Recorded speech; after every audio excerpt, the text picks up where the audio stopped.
కొండపల్లి మున్సిపాలిటీని టీడీపీ కైవసం చేసుకుంది. అయితే హైకోర్టు ఆదేశాలను ఫాలో అవ్వదని చెప్పి వైఎస్ఆర్సీపీ నేతలు అంటున్నారు. ప్రస్తుతం మాజీ మంత్రి జోగి రమేష్ మనతో ఉన్నారు.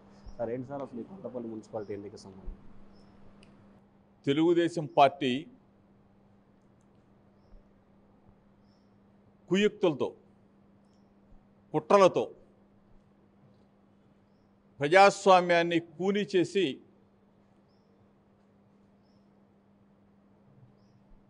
మేమేదో గెలిచాం అని చెప్పేసి ఒక కవర్ తీసుకొచ్చి కోర్టు నుంచి తీసుకొచ్చామని చెప్తాం. కోర్టు నుంచి తీసుకొస్తే వారం రోజులుగా ఆ సీల్ కవర్లో ఏముంది?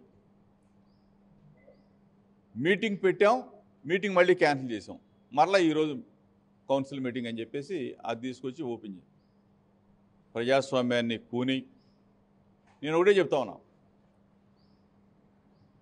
నిజంగా ఒక ఎక్స్పెరిమెంట్ చేద్దాం. సంవత్సర కాలంలో మీకు ఒక అవకాశం, ప్రజల్లో మీకు చంద్రబాబు నాయుడు ప్రభుత్వం పట్ల సానుకూలంగా ఉంది, వ్యతిరేకంగా ఉంది అన్న ఒక ఎక్స్పెరిమెంట్ కొండపల్లి మున్సిపాలిటీ నుంచి స్టార్ట్ అవుదామని చెప్పేసి తెలుగుదేశం పార్టీకి నేను ఒక సూచన కూడా చేస్తా ఉన్నా. సవాలంటే వాళ్ళు ఏదేదో అవుతూ ఉంటారు, సూచన. ఎందుకంటే మీకు ఆల్రెడీ సర్వేలు వచ్చినాయి. సంవత్సర కాలంలో తెలుగుదేశం ప్రభుత్వం చంద్రబాబు నాయుడు పరిపాలన ఏ విధంగా ఉంది? నేను కుప్పంలో చంద్రబాబు నాయుడిని రాజీనామా చేయమంటలా, లేకపోతే మంగళగిరిలో లోకేషన్ రాజీనామా చేయమంటలా, లేకపోతే పులివెందుల్లో మేము ఏం అవసరంలా. మా కృష్ణప్రసాద్ సవర్ సన్నాసి ఎమ్మెల్యే ఉన్న ఇక్కడ ఒక్క ఎక్స్పెరిమెంట్ అవకాశం ఇవ్వండి. ప్రజల ద్వారా 60,000 ఓట్లు ఉన్న కొండపల్లి మున్సిపాలిటీ మీద ఒక్క ఎన్నిక జరపండి. జరిపితే నిజంగా ప్రజలు తెలుగుదేశం పార్టీకి ఓటేసి పట్టం కడితే శభాష్ అని రాష్ట్రం మొత్తం కూడా మెచ్చుకుంటారు. లేదు, ప్రజల ఒపీనియన్ ఏ విధంగా ఉందనేది ఇక్కడి నుంచి స్టార్ట్ అవుతుంది. అది చేయమని చెప్పి ఒక అడిగితే ఒక సీల్డ్ కవర్ తెచ్చాం, సీల్డ్ కవర్ అక్కడ పెట్టాం, సీల్డ్ కవర్ ఎక్కడ పెట్టాం. 3.5 సంవత్సరాల క్రితం ఎన్నిక జరిగితే ఆ ఎన్నిక ఏంటో కూడా ప్రజాస్వామ్యబద్ధంగా చెప్పలేని చేతగాని సవట సన్నాసి కృష్ణప్రసాద్ ఈరోజు అధికారాన్ని అడ్డం పెట్టుకొని అధికారం ఉంది కదా అని చెప్పేసి ఎవరినో ఆ సీల్డ్ కవర్ తీసుకొచ్చి తెలుగుదేశం పార్టీకి అనౌన్స్ చేశారు. ఓకే, కాదని అంటలా. మేము మా కౌన్సిలర్ అందరం కూడా ఒక మాట చెప్తాం, కోర్టు తీర్పు ఏ విధంగా ఉంది, ఆ కోర్టులో ఆ సీల్డ్ కవర్లో తీర్పు ఏం చెప్పింది, అది చేయవా అంటే నేను వెళ్ళిపోవాలా, నేను ఎక్కడికో వెళ్ళిపోవాలా, చైర్మన్ అధికారం ఉంది కదా అని చెప్పేసి నువ్వు ఈరోజు నీ ఆటలు సాగుతూ ఉన్నాయి. రేపు ప్రజలు ఉన్నారు, ఎన్నికలు జరుగుతూ ఉంటాయి, భూమి గుండ్రంగానే ఉంటుంది, ప్రభుత్వాలు ఎప్పుడు ఒకేలాగా ఉండవు. చంద్రబాబు నాయుడు ఎప్పుడు ఆ సీట్లో టెస్ట్ చేసుకొని కూర్చోడు. ప్రజలు తీర్పు చెప్తారు, దానికి తొందరలోనే అది నెరవేరిద్దని కూడా చెప్తాం. సార్ ఇటీవల మీరు రాజీనామా చేయాలి, అసలు ఎందుకు రాజీనామా చేయాలి? కృష్ణాజీ అంటే ఉమ్మడి కృష్ణాజీ అత్యధిక సార్లు ఓడిపోయిన జోగి రమేష్, మైలవరం నియోజకవర్గ చరిత్రలో అత్యధిక మెజార్టీతో నేను గెలిచాను, అసలు రాజీనామా ఎందుకు చేయాలి, ఎందుకు ఎన్నికలు నిర్వహించాలంటున్నారు కదా? 164 సీట్లలో వీడు కృష్ణప్రసాద్ ఒక బుడంకాయ, అర్థమైందా? 175 సీట్లలో 164 కూటమి ప్రభుత్వం గెలిచి దాంట్లో ఒకడు, దాంట్లో చాలామందికి లక్షల మెజార్టీ వచ్చింది. నిన్ను చూసి ఓటేశారా? నేనేం చెప్పాను? మరి బుర్ర తక్కువ ఎదవా వినమని చెప్పా. నీకు పార్టీ వద్దురా బాబు, నాకు పార్టీ వద్దురా, నువ్వు చంద్రబాబు నాయుడు ఒప్పించు, నేను జగన్ గారిని ఒప్పిస్తాను రా బాబు, మన ఇద్దరం ఇండిపెండెంట్గా పోటీ చేద్దాం రా బాబు అని నేను చెప్తే నేను అక్కడికి వెళ్ళి పోటీ చేస్తా, నీకు అంత పుడింగాడు అయితే నువ్వు నందిగాంలో ఎందుకు ఓడిపోయావు? నందిగాంలో నీకు ఎందుకు ఓడిపోయావు? మా జగన్ అన్న నీకు భిక్ష పెట్టాడు. రాజకీయ భిక్ష పెట్టింది ఎవరంటే నువ్వు దండం పెట్టుకోవాల్సిన మొట్టమొదటి వ్యక్తి జగన్మోహన్ రెడ్డి గారికి నమస్కారం చేసి ఆయన కాళ్ళు గడిగి నెత్తింది. నీకు ఎమ్మెల్యే భిక్ష పెట్టింది వైఎస్ఆర్ కాంగ్రెస్ పార్టీ రా బాబు, ఫ్యాన్ గుర్తురా బాబు. అది కూడా తెలుసుకోలేకుండా నువ్వు ఇష్టం వచ్చినట్టు నోరు బారేసుకుంటే ఎట్లా? నువ్వు నందిగామలో నీకు సీట్ ఇస్తే నువ్వు గెలిచావా? నందిగామలో నిన్ను ప్రజలు అక్కడ గెలిపించారా? ఇక్కడ మా జగనన్న నిన్ను సీట్ ఇచ్చాడు, బీఫామ్ ఇచ్చాం, ఫ్యాన్ గుర్తు ఇచ్చాం, మైలవరం ప్రజలు ఓటేసి వైఎస్ఆర్ కాంగ్రెస్ పార్టీ తరఫున నీకు రాజకీయ భిక్ష పెట్టింది, ఎమ్మెల్యే అని పదవి ఇచ్చింది వైఎస్ఆర్ కాంగ్రెస్ పార్టీ.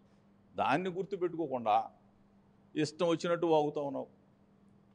ప్రజలు నిన్ను చూసోటేలా. ఇక్కడ 164 మంది గెలిచిన వాడు నువ్వు ఒక్కడవే. 164 మంది గెలిస్తే అందులో చాలామంది గెలిచారు, పార్టీలు మారిన వాళ్ళు గెలిచారు, ముక్కు మొహం లేని వాళ్ళు గెలిచారు. ఎట గెలిచారో వాళ్ళకే తెలియాల. అంతేగాని నువ్వేమే కొత్తగా లేకపోతే అందరూ ఓడిపోతే నువ్వు ఒక్కడవే గెలవాలా. ఇది గుర్తుపెట్టుకోమని చెప్పేసి కృష్ణప్రసాద్ చెప్తాను. సార్, వెన్నుపోటు దినం రోజు మీరు హామీలు అమలు చేయబోతే అవసరమైతే చంద్రబాబు ఇంటికి వెళ్తా ఉన్నారు. మరొకసారి చంద్రబాబు ఇంటికి వెళ్తే జోగి రమేష్ ఈపు పగలగొట్టి ఇల్లు నేలమట్టం చేస్తామంటున్నారు. ఇంకోటి కూడా అన్నట్టున్నాడు, ఏదో చంద్రబాబు నాయుడు గారు ఆదేశిస్తే ఇల్లు. చంద్రబాబు నాయుడు ఆదేశించడం ఏంటారు? తిక్కలేదవా.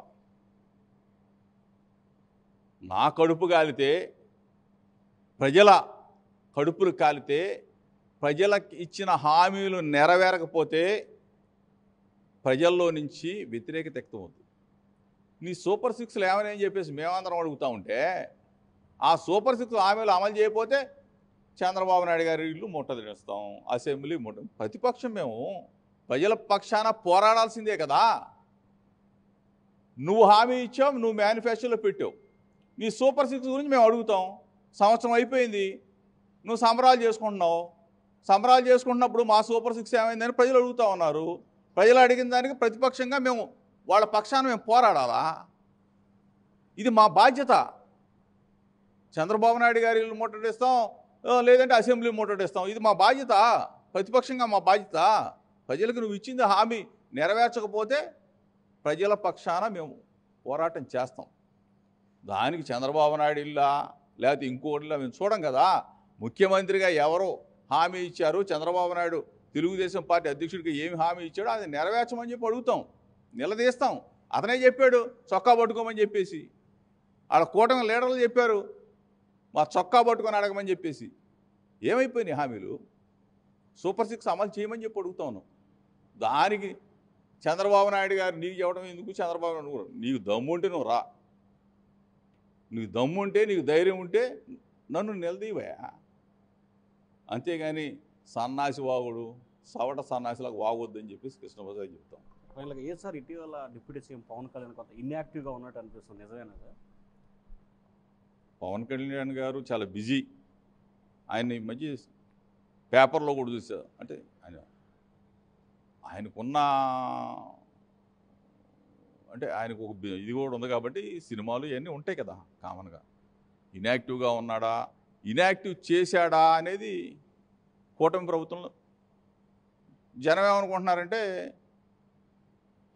పవన్ కళ్యాణ్ గారి గొంతు నొక్కేశారు, చంద్రబాబు నొక్కేశాడు, మాట్లాడనివ్వట్లేదని ప్రజలు అనుకుంటా ఉన్నారు. మేము కోరుకునేదేంటి, మాతో పాటు పవన్ కళ్యాణ్ కూడా ప్రశ్నిస్తానన్నాడు కదా, ప్రశ్నించట్లేదు ఏంటని చెప్పేసి ప్రజలు అనుకుంటా ఉన్నారు. ప్రధాన ప్రతిపక్షంగా మేము కూడా అనుకుంటా ఉన్నాం. ప్రశ్నించాలి కదా. సూపర్ సిక్స్ ఇస్తా అన్నాడు, భాగస్వామి ఆయన, ఎందుకు ఇవ్వలేదు చంద్రబాబు నాయుడు అని చెప్పేసి ముఖ్యమంత్రి పీఠంలో ఉన్న చంద్రబాబు నాయుడు నిలదీయాలి కదా. ఆ పక్కన కూర్చున్న పవన్ కళ్యాణ్ గారు 18 సంవత్సరాలు దాటిన ప్రతి ఒక్కళ్ళకి 1500 ఇస్తానని చెప్పేసి గంటాపదంగా చెప్పారు. ఏమైపోయినాయి? 5 లక్షల ఉద్యోగాలు ఇస్తానన్నారు, నిరుద్యోగ భృతి ఇస్తానన్నారు, డ్వాక్రా అక్క చెల్లెమ్మలకు లోన్లు విపరీతంగా ఇస్తానని చెప్పారు. కాపు అక్క చెల్లెమ్మలకి కాపు నేస్తం మేము 15,000 ఇస్తే వాళ్ళు 30,000 ఇస్తా అన్నారు. చేనేత అన్నలకి 24,000 ఇస్తే వాళ్ళు 48,000 ఇస్తా అన్నారు. ఏమైపోయినాయి? ఇవన్నీ కూడా అందులో భాగస్వామి కాబట్టి, పక్కనే ఉంటాడు కాబట్టి ప్రశ్నించవలసిన పవన్ కళ్యాణ్ ఆయన్ని గొంతు నొక్కేశారా? మీరు అడిగినట్టు మేము కూడా ఎట్లా అడగాలి కదా. ఆయన శక్తివంతుడు, బలవంతుడు, బ్రహ్మాండంగా ఫైట్లు చేస్తాడని చెప్పేసి అందరూ ఓట్లు వేశారు కదా, అందరు నమ్మారు. మరి ఆయన అడగాలిగా, అడగకపోతే ఎట్లా? మాతో పాటు గొంతు కలపమని చెప్పేసి అడుగుతాను.